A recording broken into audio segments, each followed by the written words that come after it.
Ini juga suara kok kecil amat ya dari kemarin.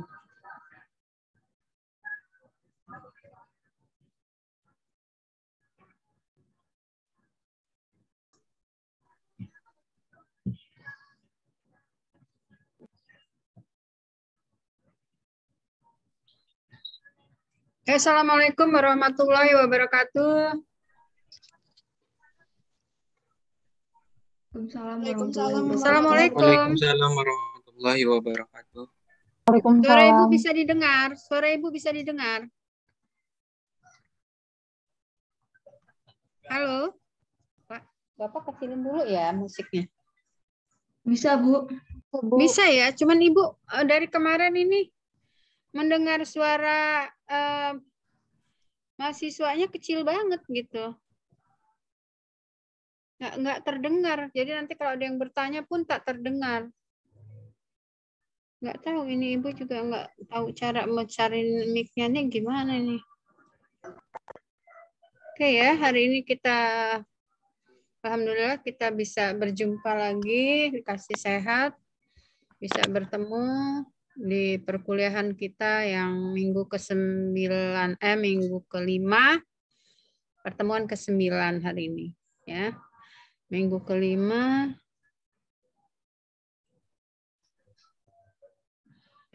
ini siapa ini yang kasih?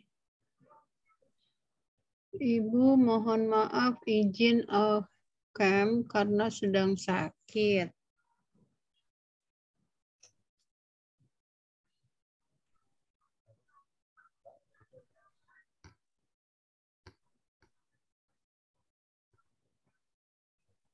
Baik, kita lanjut ya. Hari ini kita bicara soal, kemarin kita sudah bicara soal domisili, sudah bicara soal subjek. Sekarang kita bicara yang terkait dengan domisili ialah pencatatan peristiwa ya, peristiwa hukum, perbuatan hukum, itu cara pencatatannya seperti apa ya. Kemudian nanti kita juga bicara soal hadir dan tidak hadir, yang dimaksud hadir dan tidak hadir secara perdata itu yang seperti apa. Oke, nanti kita hari Jumat kita ambil kuis dulu ya. Hari ini kita selesaikan pokok bahasan 9 dan 10, Jumat kita ambil kuis.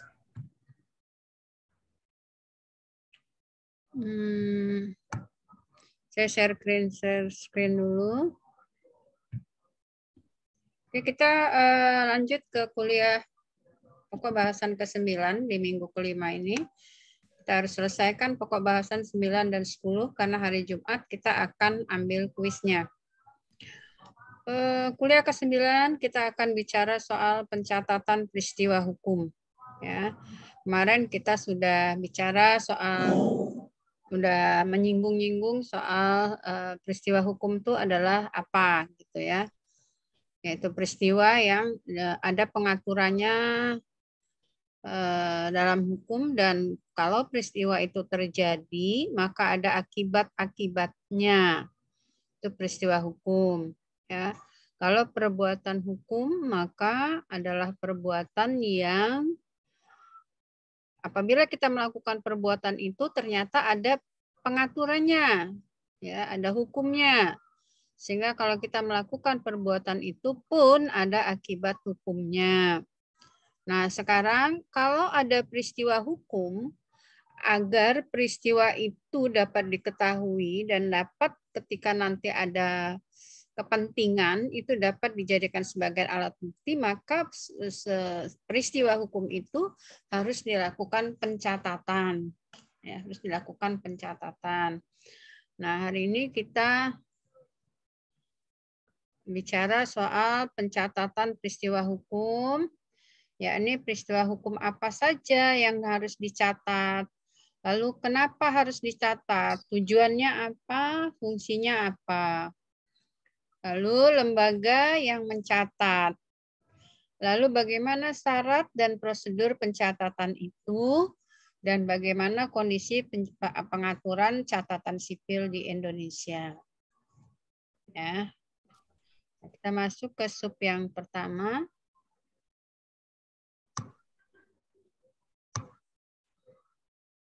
Peristiwa hukum yang dicatat. Nah ini ya, kemarin udah ya. Peristiwa hukum itu misalnya kelahiran.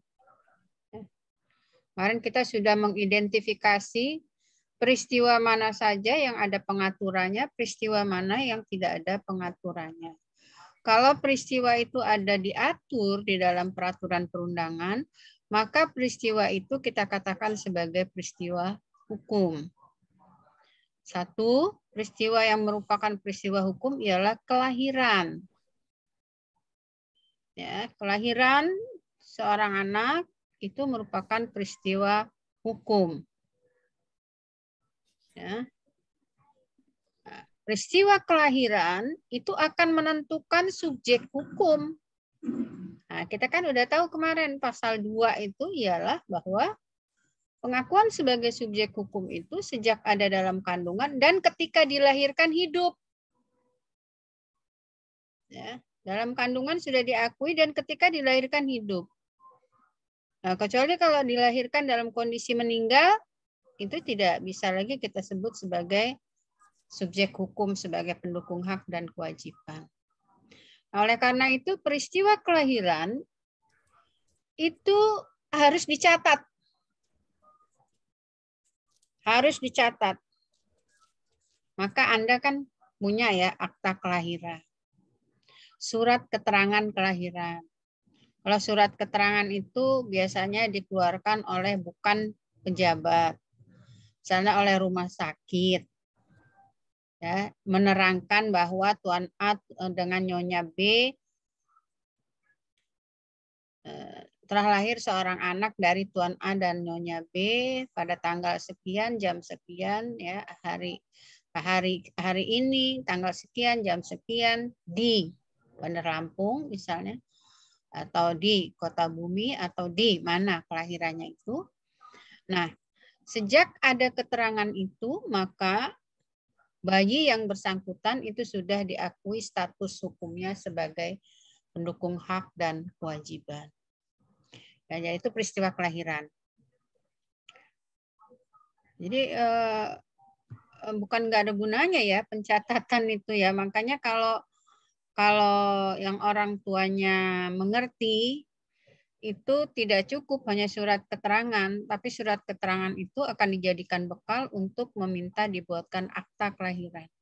Apalagi sekarang ya semuanya itu kita menggunakan akta kelahiran sebagai persyaratan. Mau sekolah akta kelahiran juga diminta.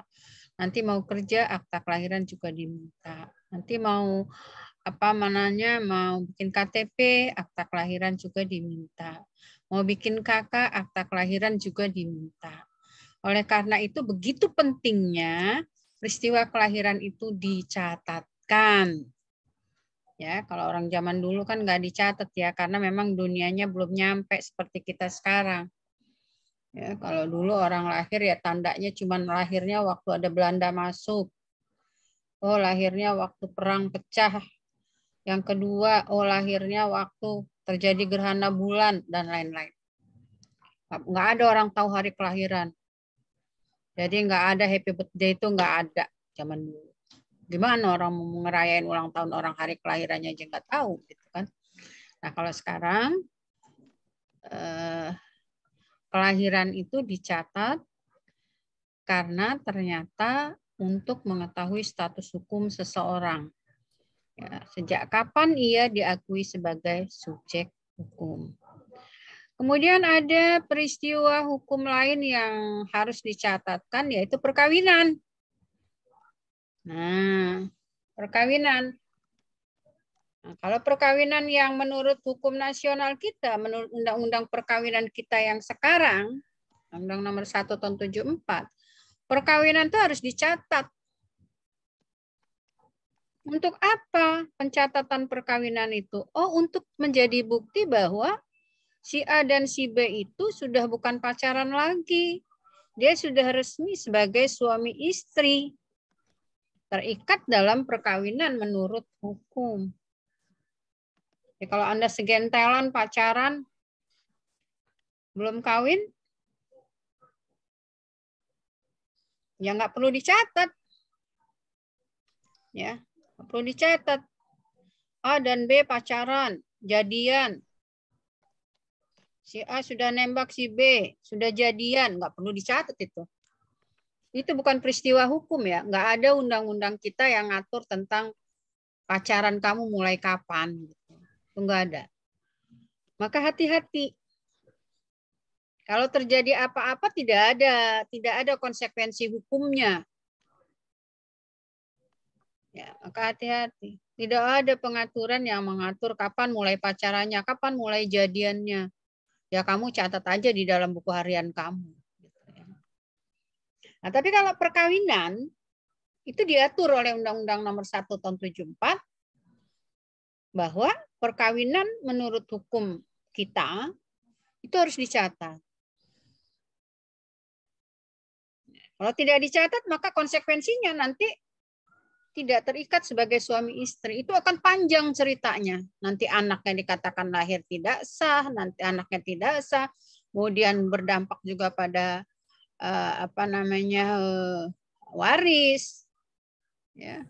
Kawin siri ya sah menurut hukum Islam. Oke. Menurut hukum Islam ya. Tapi kan kita hidup di negara yang punya aturan main.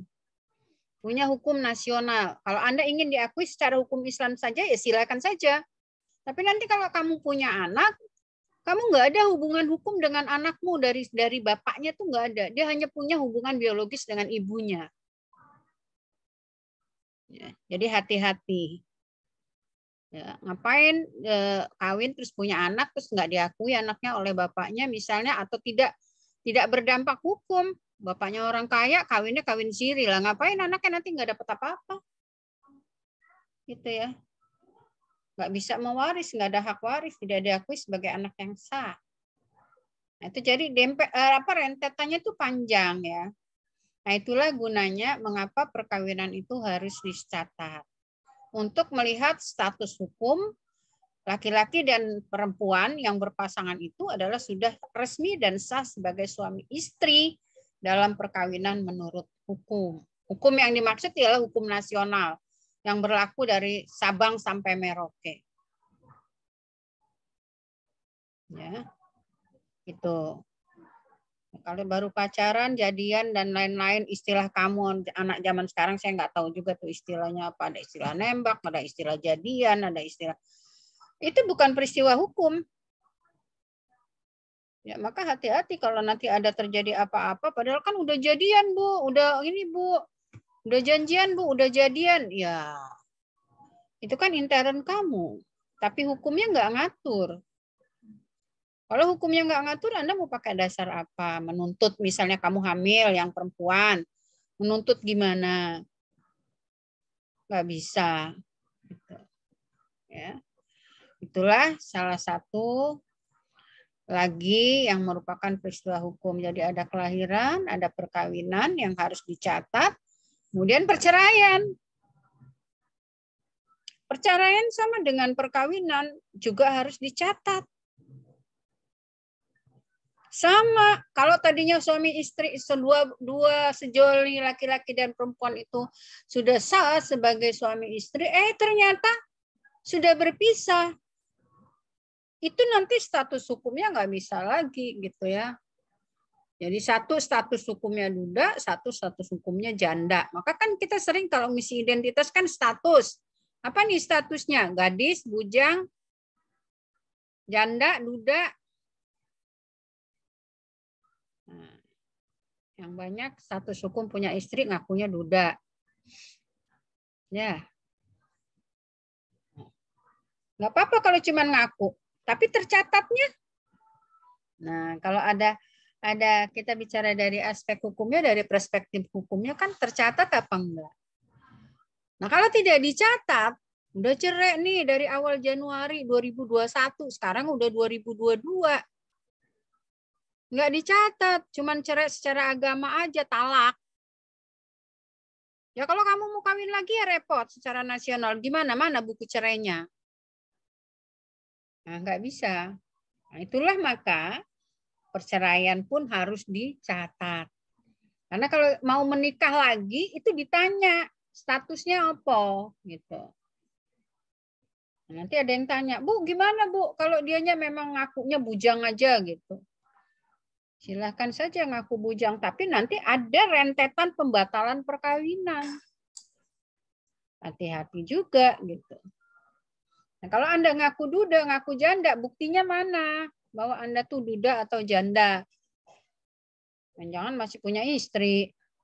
Jangan-jangan masih istri orang. Maka itu harus dibuktikan. Jadi perceraian juga merupakan peristiwa yang harus dicatat karena itu merupakan peristiwa hukum. Ya. Kalau tidak dicatatkan maka dampaknya nanti kalau mau kawin lagi juga nggak bisa, status hukumnya nggak jelas, gitu ya. Lalu peristiwa kematian juga sama, itu peristiwa yang harus dicatat. Maka kalau ada yang meninggal, langsung Pak Lurahnya mencatatkan ngurus surat kematian. Nah, untuk apa ini? Kalau orang meninggal, itu kaitannya nanti untuk pewarisan. Ya. Kalau dia meninggal, statusnya yang sebagai ahli waris dari yang meninggal itu siapa?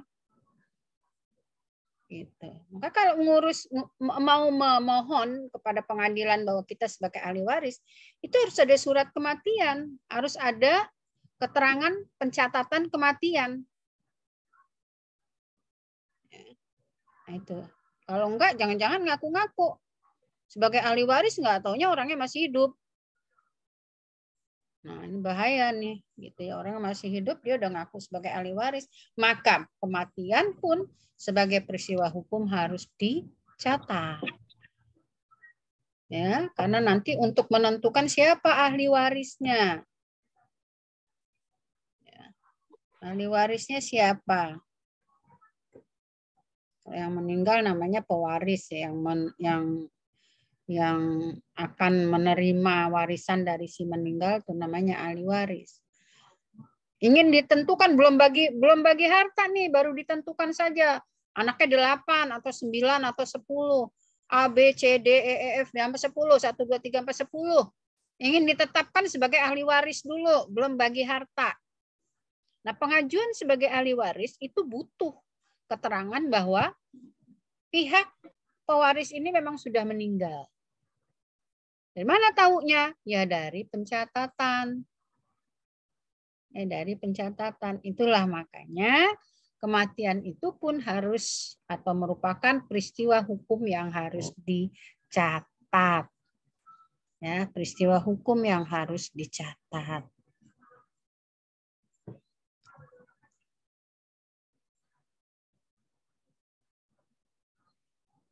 Itu dia mengenai beberapa peristiwa yang harus dilakukan pencatatannya.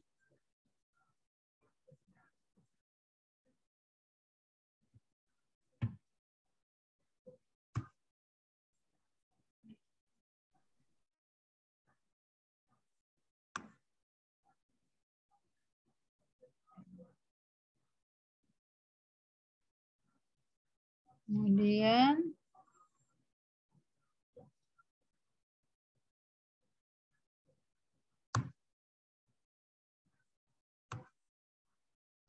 bentar saya geser dulu.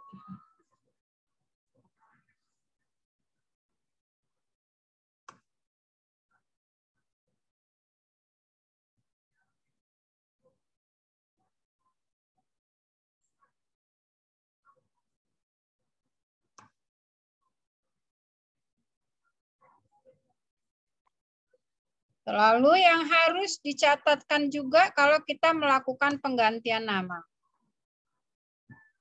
Ya. Kenapa?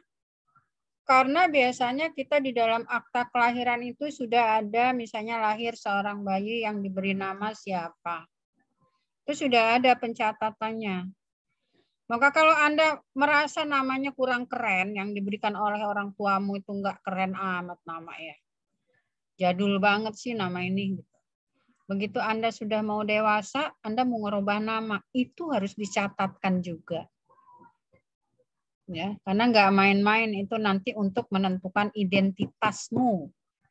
Yang benar itu yang mana? Nama kamu yang baru itu yang mana? Nggak boleh satu orang double nama.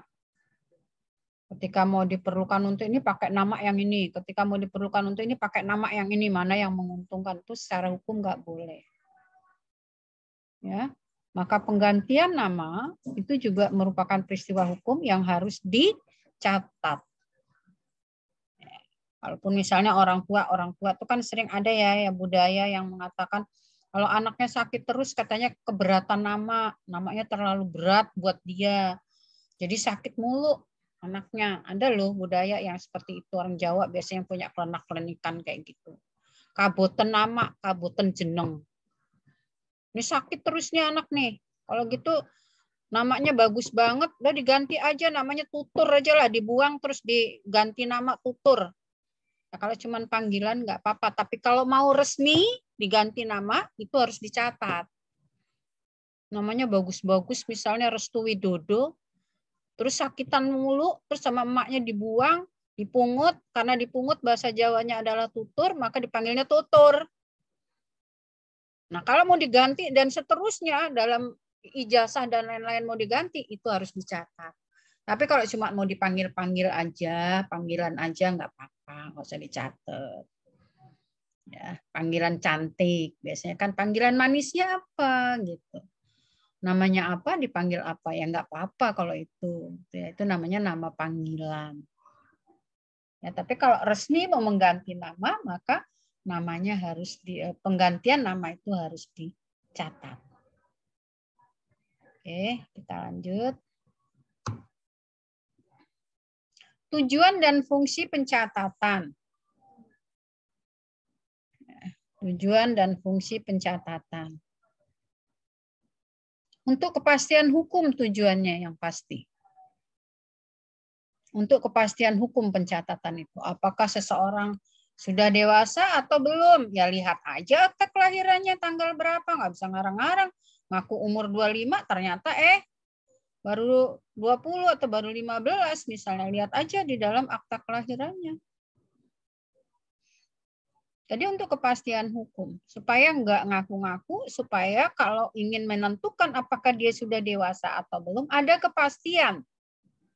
Apakah si subjek ini sudah dewasa atau belum dewasa? Kemarin sudah ada tugas ya tentang status dewasa itu. Ternyata di Indonesia ada beberapa peraturan perundangan yang mengatur secara berbeda sesuai dengan kebutuhan. Untuk apa sih itu diatur? Undang-undang Perlindungan Anak mengatur. Yang dimaksud anak ialah sampai kepada 17 tahun. Berarti 18 tahun ke atas itu sudah dianggap dewasa. Untuk apa mengatur seperti itu? Untuk mengetahui, untuk ada kepastian yang namanya anak harus dilindungi itu sampai dengan umur 17 tahun. Itu masih anak. Nah, kalau untuk Anda, saya rasa nggak ada lagi yang 17 tahun ini. Maka klasifikasinya berdasarkan Undang-Undang Perlindungan Anak, itu sudah bukan anak-anak lagi. Maka Undang-Undang Perlindungan Anak nggak berlaku lagi untuk Anda sekalian. Itulah maksud Undang-Undang Perlindungan Anak mengatur soal dewasa. Lalu Undang-Undang Perkawinan mengatur soal dewasa. Untuk apa? Dulu 16 perempuan, 19 laki-laki. Nah, sekarang sudah ada putusan MK. Kedua-duanya harus 19, baru boleh menikah. Karena itulah yang dianggap dewasa. Untuk kepentingan apa Undang-Undang Perkawinan mengatur itu? Untuk mengatur bahwa kalau orang menikah itu satu, tidak ada diskriminasi antara laki-laki dan perempuan. Sama baik, laki-laki dan perempuan 19 tahun. Nggak ada diskriminasi. Masa perempuannya boleh 16, enak aja. 19 tahun. Kenapa? Lebih-lebih perempuan terkait dengan reproduksi perempuan itu. 16 tahun itu masih anak-anak. Walaupun dia bisa hamil, itu nanti akan berpengaruh terhadap kesehatan janinnya gitu. Itu maksudnya. Nah, jadi masing-masing undang-undang kan sudah saya kasih tugas, coba dianalisis masing-masing undang-undang ini mengatur mengatur peraturan yang berbeda tentang ukuran dewasa. Sebetulnya untuk kepentingan apa? Ya Undang-Undang Perlindungan Anak untuk melindungi batas usia anak yang harus dilindungi itu umur berapa. Sehingga undang-undang itu berlaku untuk anak umur berapa.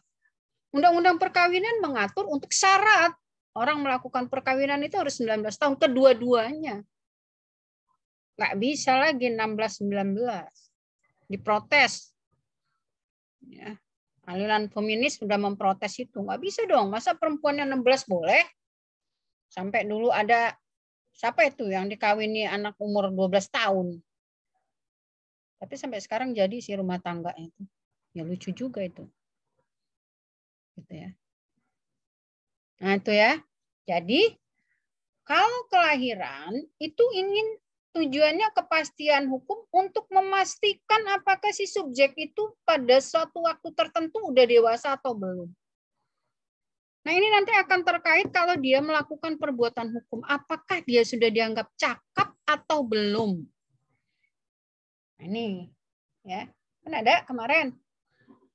Apakah dia cakap hukum atau enggak? Oh kalau cakap itu salah satu syaratnya ialah ukuran umur. Ukuran dewasa. Lalu kita akan melihat dia dewasa itu dari mana? Ya ini. Dari catatan kelahiran. Tinggal yang mau digunakan undang-undangnya undang-undang mana? Kalau dia mau kawin pakai undang-undang perkawinan 19 tahun. Ngukur 19 tahunnya dari mana? Ya dia dicatatnya kapan lahirnya. Itu jadi ada gunanya ya, ada manfaatnya, bukan main-main pencatatan itu, bukan iseng-iseng aja. Jadi ada tujuan untuk kepastian hukum, yaitu dalam rangka memastikan apakah si subjek itu sudah dewasa atau belum. Ya, pada saat dia akan melakukan perbuatan hukum atau pada saat dia melakukan perbuatan hukum yang harus dipertanggungjawabkan. Misalnya mencuri, nakal, bunuh orang. Nah sekarang klasifikasi umur anak ini sudah bisa belum dikategorikan sebagai orang dewasa sehingga diberlakukan hukum untuk orang dewasa. Nah kalau kita mengacu kepada Undang-Undang Perlindungan Anak, maka kalau pelakunya itu umur 14 tahun harus digunakan Undang-Undang Perlindungan Anak. Harus diberlakukan sebagai anak, tidak bisa diberlakukan sebagai orang dewasa. Ya, maka istilahnya saja itu kalau anak bermasalah dengan hukum pidana disebutnya anak bermasalah dengan hukum. Bukan tersangka, bukan terdakwa, bukan ini, tapi anak-anak bermasalah dengan hukum. Oke. Sekarang untuk kepastian apa perkawinan dicatat? Untuk perkawinan itu dicatat untuk memastikan apakah seseorang itu boleh atau tidak boleh melakukan perkawinan dengan pihak lain. Catat. Nah, ya, boleh atau tidak boleh seseorang melakukan perkawinan dengan pihak lain. Kok bingung Bu? Artinya jangan bingung. Kudu dicatat ini boleh nggak dia kawin sama dia? Sekandung nggak itu? Gitu. Sekandung kan nggak boleh. Ya kalau akte perkawinannya bapaknya satu terus mau kawin kan hukum Indonesia nggak membolehkan. Ya, walaupun gejala akhir zaman ini ada saja itu cerita saudara sekandung kawin menikah gitu ya. Nah, kita bicara dari perspektif hukum ya. Boleh nggak dia sama dia tuh kawin? Lihat dulu akta kelahirannya bapaknya sama nggak? Kalau bapaknya sama, nggak boleh itu sedarah itu. Tapi lain ibu, sedarah tetap nggak boleh kawin. Gitu. Maka hati-hati yang jadi bapak-bapak, jangan punya anak kececeran. Nanti anaknya ada di sana, ada di sini, tahu-tahu anak sama anak kawin nggak ketahuan. Nah, itulah gunanya perkawinan itu juga harus dicatat. Untuk memastikan apakah seseorang boleh melakukan perkawinan dengan pihak lain. Belum lagi nanti kalau yang ketarik dengan jalur persaudaraan, ya. Saudara yang karena perkawinan nanti juga ada tidak boleh Misalnya ibu tiri, udah kawin sama bapaknya. Itu nanti cerita di hukum keluarga ya. Siapa dengan siapa yang boleh kawin, siapa dengan siapa yang tidak boleh kawin.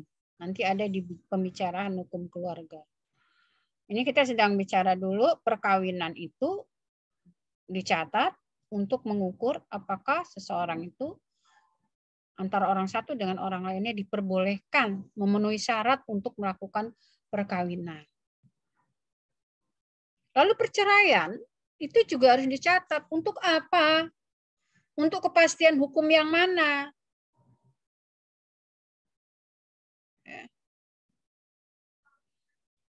Adanya kebebasan untuk mencari pasangan lain. Kebebasan ini ya, bukan kebebasan. Kebebasan untuk mencari pasangan lain. Kalau udah punya akta cerai mah nggak apa-apa, kawin aja lagi. Bawa aja tuh akta cerainya ke pengadilan ke AKUA bahwa Anda udah cerai. Yang nggak boleh itu kalau Anda masih resmi terikat dalam perkawinan dengan seseorang tuh nggak boleh kecuali istrinya setuju. Nah, tapi cari yang istri setuju tuh kayaknya ya susah sih gitu ya. Ya nggak tahu kalau istrinya tuh malaikat. Ya. Tapi kalau istrinya itu masih manusia, rasa-rasanya kamu lihat contoh istri A.A. Gim. Itu kan orang yang agamis ya. Biasanya orang-orang agamis itu berpendapat bahwa kalau mengizinkan suami kawin lagi itu ibadah. Ya, ibadah aja sana loh. Makan hati lo situ. Akhirnya nggak kuat juga. Cari aja ibadah dengan pola-pola yang lain. Bukan dengan cara mengizinkan suami kawin kan bisa. Gitu ya. Akhirnya menyiksa diri kan. Udah dicerai, rujuk, cerai lagi. Berarti bisa diukur bahwa perasaannya itu nggak kuat gitu. Itu untuk ukuran teknini loh. Yang agamis, yang tadi ya, dia pasti punya mindset mengizinkan suami kawin itu ialah ibadah. Oke, jangan panjang-panjang cerita itunya. Saya hanya akan cerita bahwa perceraian itu dicatat untuk kepastian hukum dan untuk memastikan bahwa seseorang itu sudah bebas untuk mencari pasangan lain. Karena statusnya sudah janda atau statusnya sudah duda. Ya, jadi untuk kepastian. Maka kalau Anda mau kawin lagi kan ditanya, statusnya apa ini? Ada juga Bu yang lolos, nanti kan kamu ngomong bertanya seperti itu. Kemudian kematian, tadi ya, untuk kepastian siapa ahli warisnya yang benar, yang asli siapa, maka harus dicatat. Nanti kan ada kakak, ada kartu keluarga itu ya, yang mencatat rentetan siapa sebetulnya anak-anak dia. Itu ahli waris kalau punya anak. Kalau nggak punya anak, ya nanti kita bicaranya di hukum keluarga. Kalau nggak punya anak, kalau nggak jatuh ke bawah, jatuhnya ke atas. Ke atas itu berarti orang tua. Kalau orang tua nggak ada juga, berarti ke samping. Itulah gunanya kematian itu dicatat. Untuk kepastian dan memastikan siapa yang akan berhak sebagai ahli warisnya.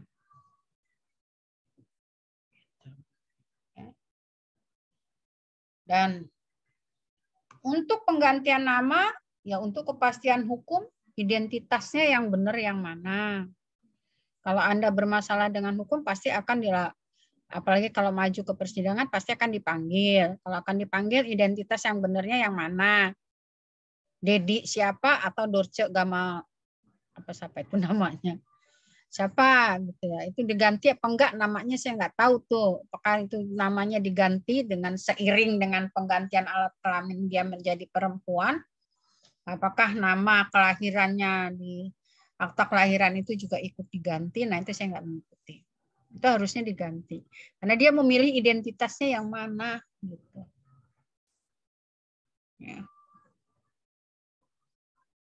Oke, kita lanjutkan.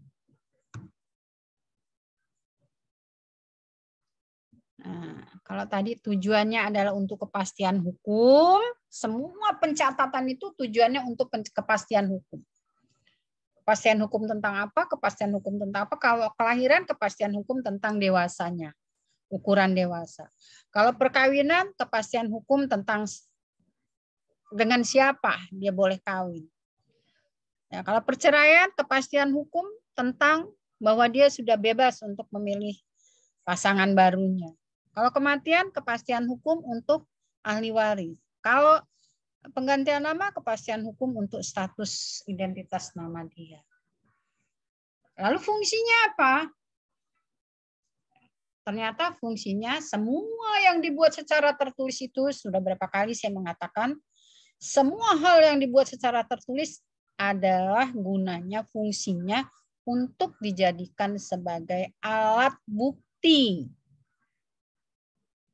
Kalau terjadi apa-apa, maka semua hal yang tercatat, semua hal yang tertulis, manfaatnya adalah untuk alat bukti. Ya, untuk alat bukti. Kelahiran, ya udah, untuk alat bukti bahwa seseorang itu telah dilahirkan ke dunia ini. Boleh surat keterangan kelahiran dari bidan atau dokter yang nanti akan dilanjutkan dengan pembuatan akta. Haruskah untuk membuat akta? Saya pikir untuk zaman sekarang bukannya harus ya, tapi lebih baik. Ya, ini nanti terkait dengan kekuatan pembuktian. Kamu belum nyampe. Ya. Kelahiran untuk membuktikan bahwa telah lahir seorang anak, telah lahir seorang subjek hukum. Perkawinan. Alat bukti apa? Sebagai alat buktinya ialah pegawai pencatatan nikah. Ya, ada akta nikah itu yang suka dipamerin ya. Kalau zaman sekarang kalau kawin-kawin tuh nikah-nikah tuh pamer-pamer ya, pamer-pamer cincin sama buku nikah tuh, ada yang hijau, ada yang merah. Ya, semoga sama aja kita doakan ya.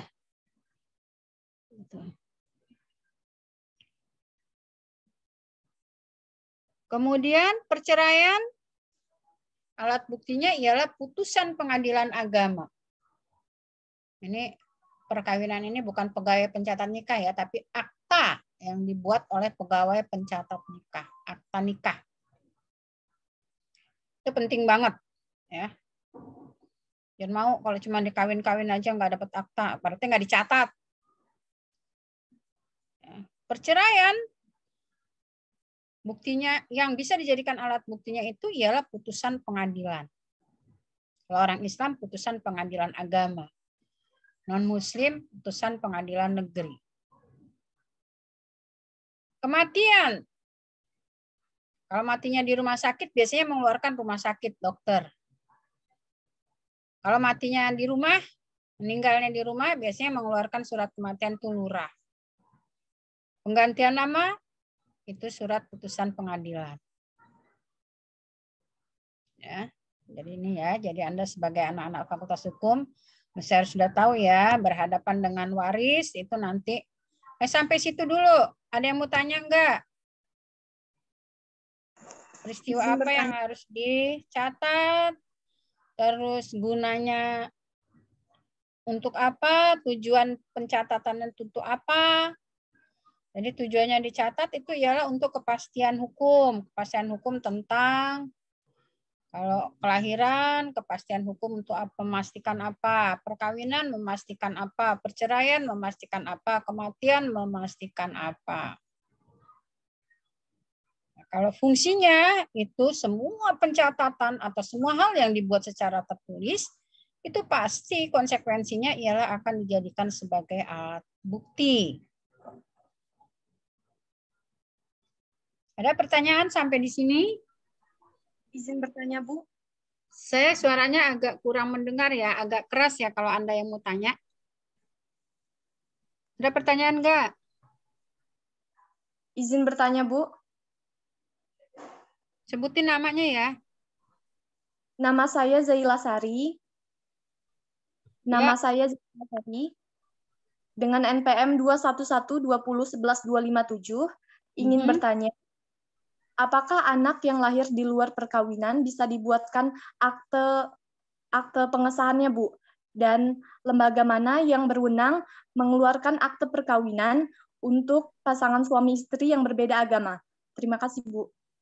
Satu, kalau anak yang lahir di luar perkawinan, tadi kan sudah ya, bahwa kawin sah, nanti ini minggu depan mulainya sebenarnya hukum keluarga. Ya. Kalau ingin dikatakan perkawinannya perkawinan sah, itu harus mengikuti ketentuan Undang-Undang Perkawinan yang sampai saat ini masih berlaku, yaitu Undang-Undang Nomor 1 Tahun 74. Apa perkawinan sah? Perkawinan sah ialah perkawinan yang dilakukan menurut agama dan kepercayaan masing-masing dan dicatat pada pegawai pencatatan perkawinan. Itu sah. Kalau perkawinannya saja sudah tidak sah, apalagi anak yang lahir di luar perkawinan, itu nanti status hukum anak itu ialah anak tidak sah, anak di luar perkawinan yang sah.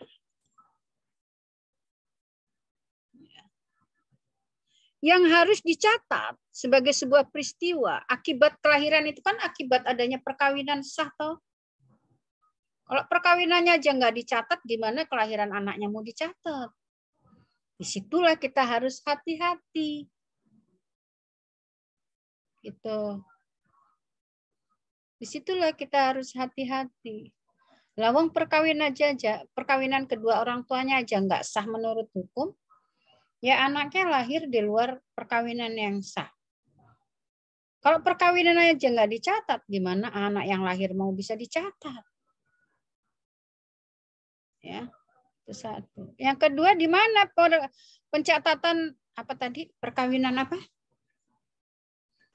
Perkawinan campuran.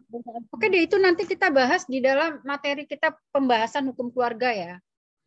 Jadi saya pikir kawannya jangan dianjak panjang-panjang dulu, karena nanti yang namanya perkawinan campuran itu bukan perkawinan beda agama ya, tapi beda kewarganegaraan. Ya. Oke, nanti itu ada di hukum keluarga. Nanti akan kita bahas di dalam hukum keluarga. Ada pertanyaan lain? Kalau tadi pencatatan kelahiran tadi jelas kalau anaknya di luar perkawinan yang sah ya anaknya menjadi anak yang bukan anak yang lahir dalam perkawinan yang sah ya. Oke, Shirley bisa diterima? Shirley atau siapa tadi yang tanya? Zaila, Bu. Zaila. Oke, ada pertanyaan lain? Saya izin bertanya, Bu. Ya. Apakah seseorang mendengar loh suaranya agak keras ya? Ini error apa-apa nggak tahu lah laptop Ibu ini. Suaranya kok nggak jelas ya? Gimana? Apakah seseorang itu memiliki batasan waktu untuk mencatat peristiwa hukum yang dia alami, Bu? Oh, batasan waktu untuk pencatatan ya? Iya, Bu. Ya. Itu nanti ada dalam peraturan pencatatan sipil. Kalau peristiwa kelahiran itu biasanya seketika anak itu lahir, paling tidak itu ada surat keterangan dia lahir di mana. Kalau lahirnya di perkampungan, lahir sama dukun, biasanya surat kelahiran dibuatkan oleh lurahnya, kepala desanya. Kalau kebetulan belum dicatat sampai beberapa waktu, maka pembuatan catatan surat kelahiran itu masih diperbolehkan. Yang penting ada yang menyaksikan ketika bayi itu lahirnya kapan. Ya, pembuatan bukti tertulis itu harus didukung oleh saksi yang menyaksikan siapa. Jadi nggak boleh juga ngaku-ngaku. Gitu ya. Pembuatan akta kelahiran juga seperti itu. Kalau sudah ada modal surat keterangan dari pihak yang melihat, menyaksikan bahwa ada seorang bayi itu lahir, maka Anda tinggal berdasarkan surat keterangan itu Anda datang ke catatan sipil. Tidak ada batasan waktu harus kapannya. Ya, tapi kalau dia setelah lewat 1 minggu, biasanya aktanya itu disebutnya adalah surat keterangan. Tapi harus 1 minggu, sebelum 1 minggu kita harus datang ke catatan sipil untuk mencatatkan sehingga keterangan kelahiran itu berubah menjadi akta, tidak ada kata-kata keterangan, tapi betul-betul akta kelahiran. Seperti itu. Ya, jadi tidak ada tidak ada batasan waktunya. Kemudian kalau ada batasan waktunya nanti gimana? Kalau udah lewat terus orang tuanya kebetulan tidak ini, lalu anak itu tidak bisa diusahakan untuk mempunyai keterangan kelahiran gitu ya. Mungkinan ayah ibunya nggak ngerti gitu ya. Nah, maka itu bisa disusulkan kapan akan dibuatkan. Sekarang kan gampang tuh mau bikin akta kelahiran katanya, tapi ya saya belum pernah mencoba ya. Bisa online. Katanya seperti itu. Ya. Coba nanti ditanya lagi ke kantor catatan sipil. Kematian juga seperti itu. Kalau perkawinan ya pencatatannya ketika itu dong, nggak bisa dong kawinnya sebulan ini nyatetnya 6 bulan lagi, nggak bisa. Nggak bisa, harus ngulang lagi nikahnya. Lihat aja Lesti Kejora itu. Udah kawin siri nggak dicatetin, kawin lagi, dia kawin nikah 2 kali dia. Ya, kalau untuk perkawinan ketika itu juga dicatat, ketika itu juga menikah, ketika itu pun juga peristiwa pernikahan terjadi, ketika itu juga dicatat, maka pegawai pencatat pernikahan itu akan memberikan akta pencatatan itu. Ya. Ceraian juga begitu ketuk palu ya udah dibuatkan putusan pengadilan. Kematian itu bisa diurus kemudian. Yang penting ada keterangan dari kelurahan bahwa betul yang bersangkutan itu meninggal pada tanggal sekian.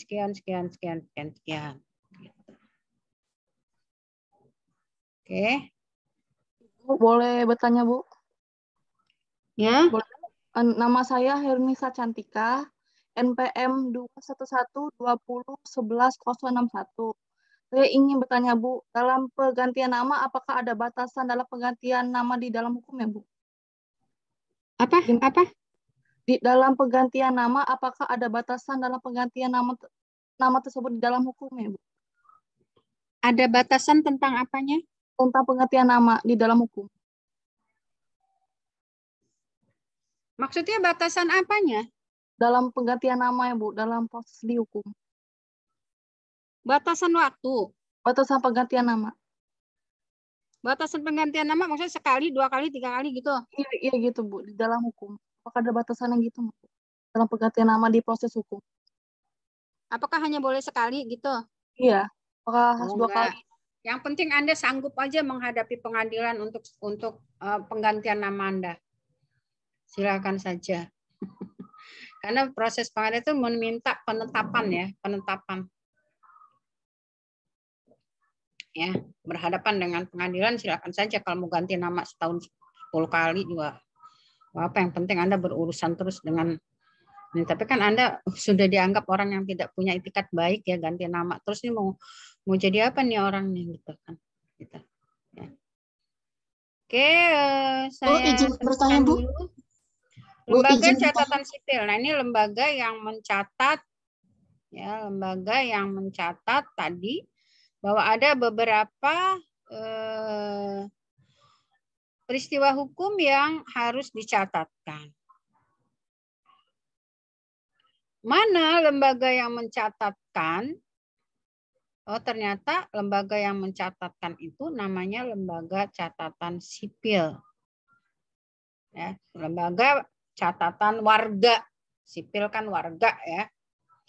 Yaitu lembaga yang bertugas mencatat peristiwa perdata yang dialami seseorang.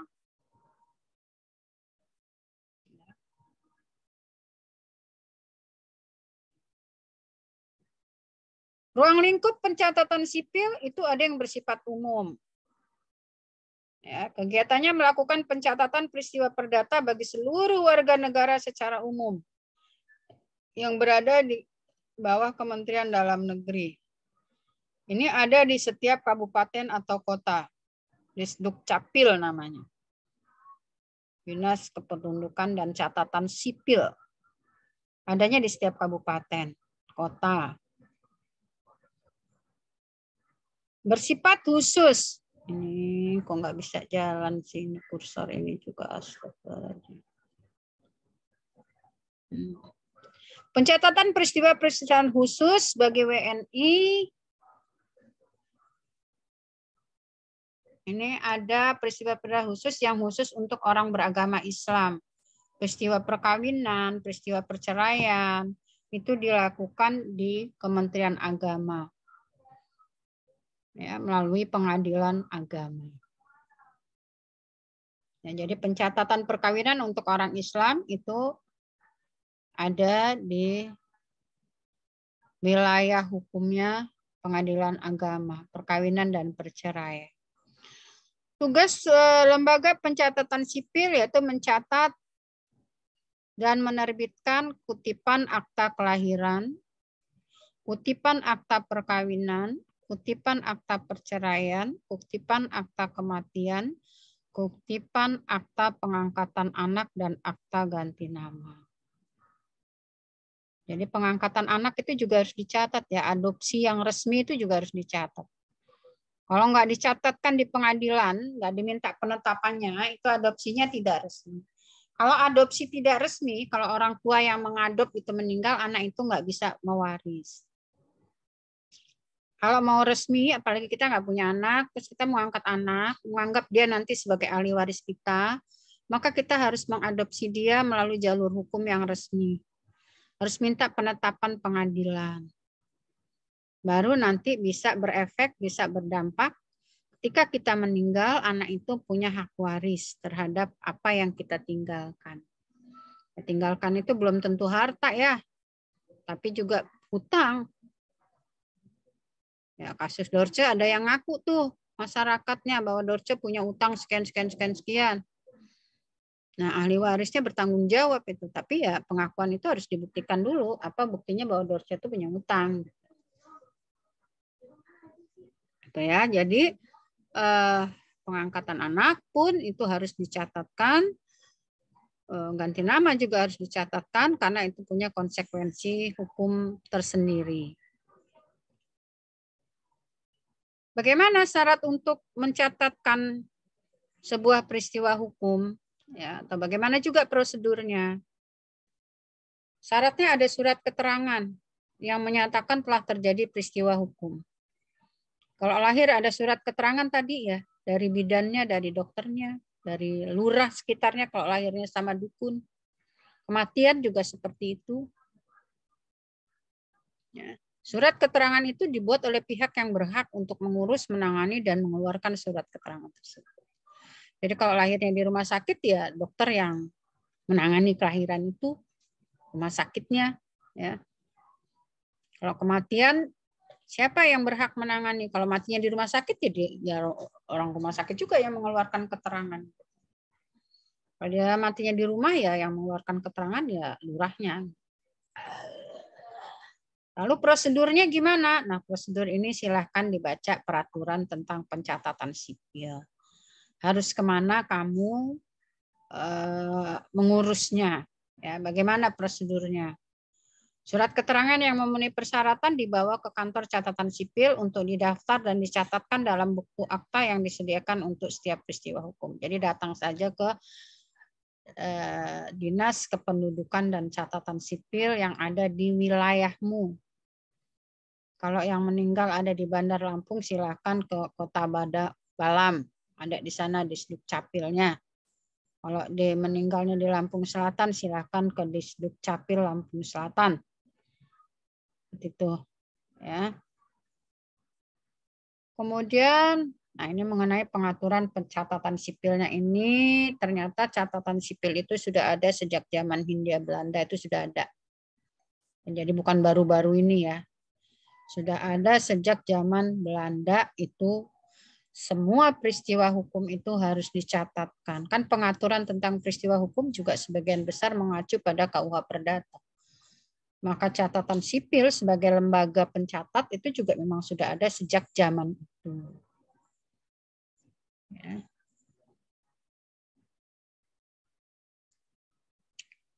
Lembaga pencatatan sipil peninggalan Hindia Belanda itu sampai sekarang ada catatan sipil untuk WNI tentang kelahiran, kematian, dan penggantian nama. Catatan sipil WNI yang bukan beragama Islam tentang perkawinan dan perceraian. Catatan sipil untuk WNI beragama Islam. Kemudian terjadilah unifikasi. Unifikasi itu penyatuan ya. Kalau tadinya pecah-pecah seperti itu. Maka unifikasi hukum catatan sipil peninggalan Hindia Belanda yang pecah-pecah tadi itu sejak keluarnya Inpres nomor 31 tahun 66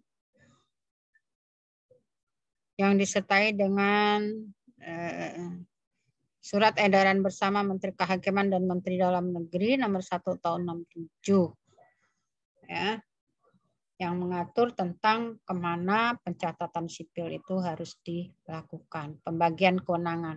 Ya.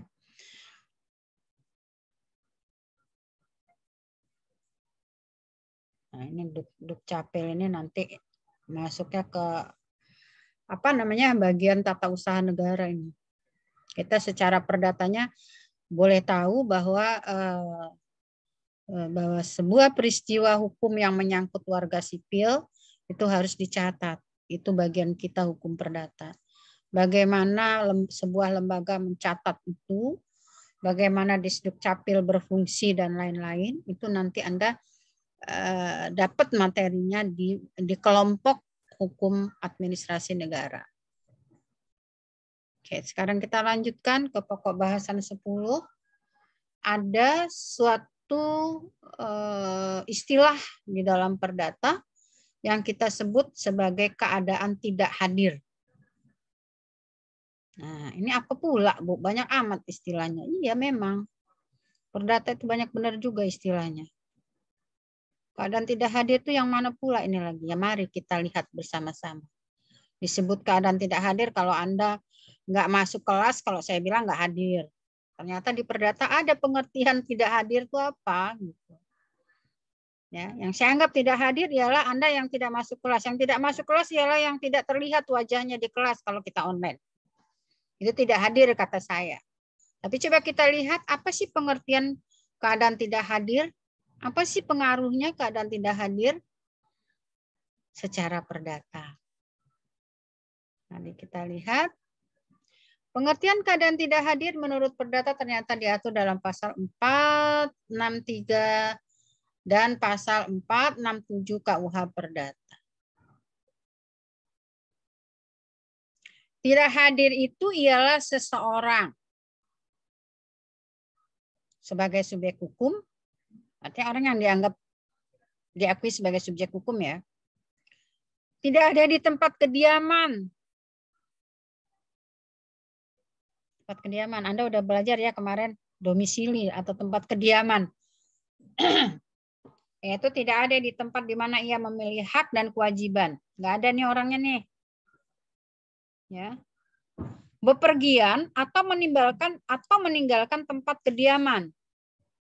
Dia pergi ada di tempat tertentu dengan alasan ada keperluan atau tidak ada keperluan.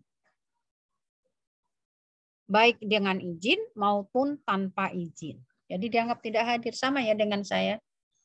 Izin atau tanpa izin kalau nggak ngikuti ya namanya nggak hadir. Karena kalau yang namanya hadir orangnya ada emang gitu.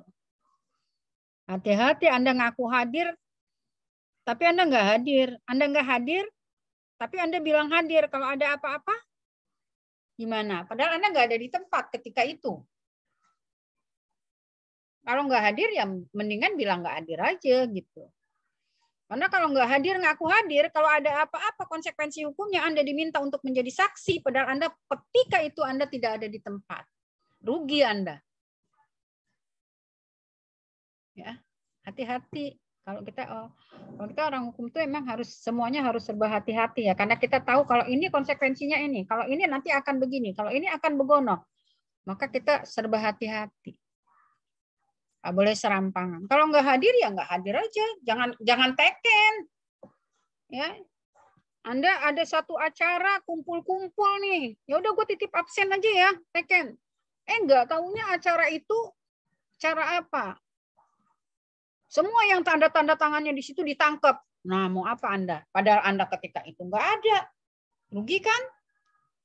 Nah, ini yang dimaksud dengan keadaan tidak hadir, yaitu seseorang yang tidak ada di tempat kediamannya, dia pergi, ya, bepergian meninggalkan tempat kediamannya, baik memang lagi ada keperluan kayak kamu kuliah, anak Kota Bumi kuliah di Bandar Lampung, domisilinya Kota Bumi, domisili yuridisnya Kota Bumi, pergi ke Bandar Lampung, nggak ada kamu di tempat itu, dianggap orang yang tidak hadir. Ya, nggak ada itu di wilayahmu, nggak ada. Baik kamu dengan izin maupun tanpa izin. Izin ke Pak Lurah, saya mau sekolah dulu Pak Lurah, saya meninggalkan desa ya, gitu. Boleh. Tapi kalau kamu pergi saja, misalnya karena kamu mau sekolah, ya udahlah ngapain izin-izin sama Pak Lurah, dia juga nggak tahu mau kuliah atau mau apa, nggak apa-apa. Ya, jadi dengan izin atau tanpa izin, seseorang itu tidak ada di tempat kediamannya dan berada di tempat tertentu, maka dia dianggap sebagai pengertian keadaan seseorang itu tidak hadir. Ada gunanya nggak sih Bu istilah ini? Nanti kalau kamu sudah jadi pengacara, kamu ngerti ini manfaatnya apa. Bahwa kamu harus mengatakan bahwa pihak ini tidak hadir, dalam posisi tidak hadir.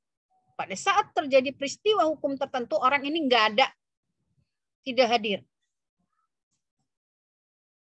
Gitu. Jadi kalau dia dilibat-libatkan, ada orang jahat, dia dilibat-libatkan, sementara statusnya dia keadaan tidak hadir, maka tidak bisa. Gitu. Ya. Kelihatannya kalau masih belajar teorinya kayak nggak penting gitu ya.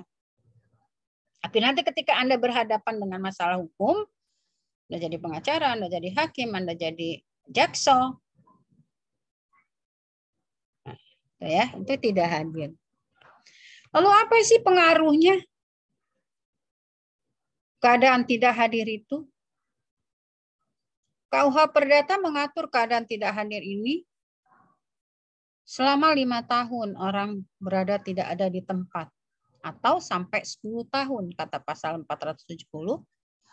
Kalau sudah sampai 5 sampai 10 tahun itu dibilang orang hilang, wis ra weruh nang ndi.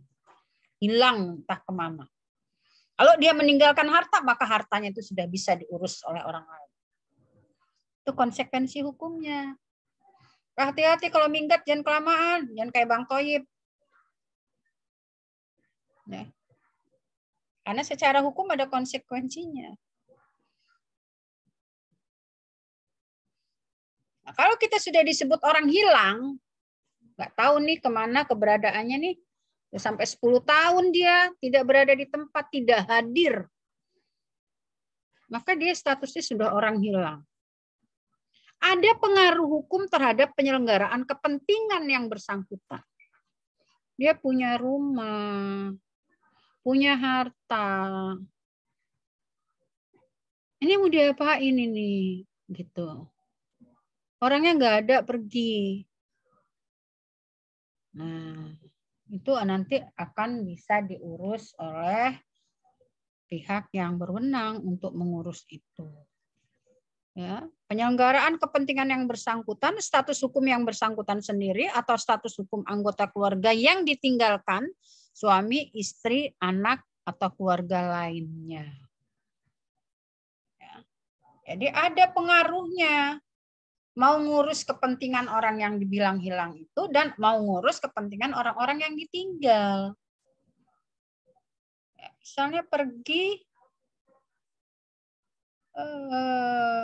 mau berangkat tapi nggak izin misalnya, tahu-tahu nggak pulang, ditelepon HP-nya nggak nyala lagi, sehari 2 hari 3 hari udah dinyatakan dilaporkan. Nah secara perdata ditunggu dulu untuk kepengurusan kepentingan dia. Ya tadi ya menurut pasal 467 sampai dengan 10 tahun dia baru bisa dinyatakan sebagai orang hilang. Penyelesaian keadaan tidak hadir. 1. Tahap tindakan sementara. Mana kalau orang dianggap tidak hadir tadi sudah lama banget tuh nggak ada tuh. Ada tindakan sementara. Pengadilan negeri bisa memberi tugas kepada Balai Harta Peninggalan untuk menjadi kurator, ya, untuk menjadi pengurus dari harta yang ditinggalkan. Siapa kuratornya? Nah, dalam hal ini bisa menunjuk BHP. BHP itu Balai Harta Peninggalan. Ya. Atau kalau masih ada keluarga, pengadilan negeri bisa menunjuk keluarga sedarah. Sedarah itu sekandung. Semenda, sepupuan. Istri atau suami orang yang keadaannya tidak hadir itu untuk menjadi kurator atas permintaan pihak-pihak tersebut. Nah, ini berpengaruh dengan harta. Masalahnya kalau orang pergi nggak ninggalin apa-apa, mah nggak ada yang ngopenin lah. Ya sudahlah, nggak pulang, istrinya juga nggak ditinggalin harta, nggak ditinggalin apa, ya wes silang kawin meneh wae gitu. Kawin lagi aja. Nah, tapi kalau sudah menyangkut ada harta yang ditinggalkan, nah ini biasanya yang bikin ribut. Semua orang mau, semua orang kepengen. Ya udah contohnya itu kasus selebriti itu baru aja meninggal udah rebutan antara besan dengan besan, nggak tahu malu juga itu orang gitu ya. Jelas malah itu kematian kok ya. Kematian tuh jelas, pewarisannya jelas. Kok mereka yang berebut? Wong anaknya ada kok gitu. Nah, ya. Nah, jadi penyelesaian keadaan tidak hadir itu adalah untuk kepentingan yang bersangkutan dan untuk kepentingan orang yang ditinggal. Bisa pengadilan itu mengangkat pihak-pihak untuk mengurus, ya namanya kurator. Mengurus harta orang yang hilang itu tadi. Nah, kurator itu bisa BHP, bisa juga keluarganya sendiri tadi. Ya. Nah, kalau itu sudah diurus, proses pengurusan, orangnya juga nggak pulang-pulang, ini udah diurus, hartanya dihimpun, diinventarisasi. Ternyata orangnya juga nggak nongol-nongol, maka pengadilan bisa menentukan, oh ya sudah barangkali orang ini meninggal dunia. Naik pesawat nggak izin, pesawatnya kejebur, nggak taunya dia ada di situ gitu. Atau dibunuh orang, dikarungin nggak ketahuan. Kan bisa saja peristiwa-peristiwa itu mungkin aja terjadi. Ya, jadi bisa saja ada tahap yang menyatakan, oh mungkin orang ini sudah meninggal dunia. Ya. Pernyataan barangkali meninggal dunia. Kalau sudah pernyataan barangkali meninggal dunia, maka orang itu sudah dianggap meninggal. Kalau sudah dianggap meninggal, konsekuensinya bukan dianggap tidak hadir lagi, tapi sudah dianggap orang mati. Dianggap orang meninggal kaitannya dengan pewarisan. Kalau dia punya harta, mulailah dihitung, mulailah ditetapkan siapa ahli warisnya. Ribet ya. Ribet, ngomong hukum memang ribet. Maka kalau orang hukum mau ngomong, orang hukum mau berbuat itu terlalu banyak pertimbangan karena dia tahu. Dia tahu aturan mainnya itu yang benar yang seperti apa. Ya, itu ya. Jadi ada tahap yang terakhir ialah tahap pewarisan. Kalau orangnya sudah dianggap hilang, sudah dianggap meninggal, barangkali meninggal lah sudahlah, nggak pulang ini sudah maksimal nih ditunggu. Ya sudah, kalau sudah dianggap meninggal ya udah bagi-bagi hartanya. Siapa yang berhak mewaris? Penetapan ahli waris harus ditetapkan oleh pengadilan. Baru bagi-baginya nanti mau ngikut hukum perdata apa mau ngikut hukum Islam. Terserah kesepakatan para pihak yang berposisi sebagai ahli waris. Oke ya. Itu saya rasa kuliah kita hari ini selesai ya. Sudah sampai kepada hukum tentang orang.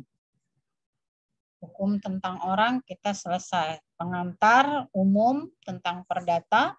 Lalu masuk ke dalam hukum tentang orang, selesai. Nanti kita lanjut setelah kuis adalah hukum keluarga.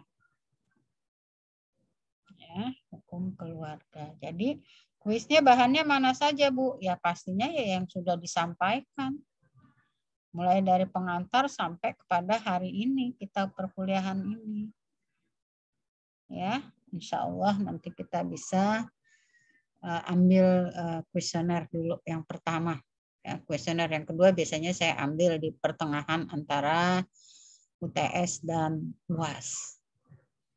Oke, diikuti semua proses sebagaimana Ibu katakan, proses pembelajaran semua diikuti, tugas dikumpul, kuis ikut, UTS ikut, jangan sampai ada yang bolong. Ya. Supaya ibunya tidak kesulitan dan kamu nanti tidak cari-cari saya karena ada yang bolong-bolong-bolong. Baik, saya rasa cukup pertemuan kita hari ini. Ketua kelas dibuat dulu fotonya, screenshot.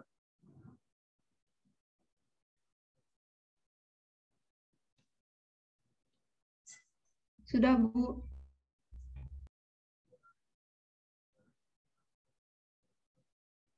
Sudah?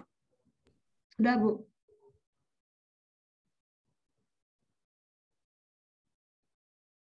Ya, sudah ya.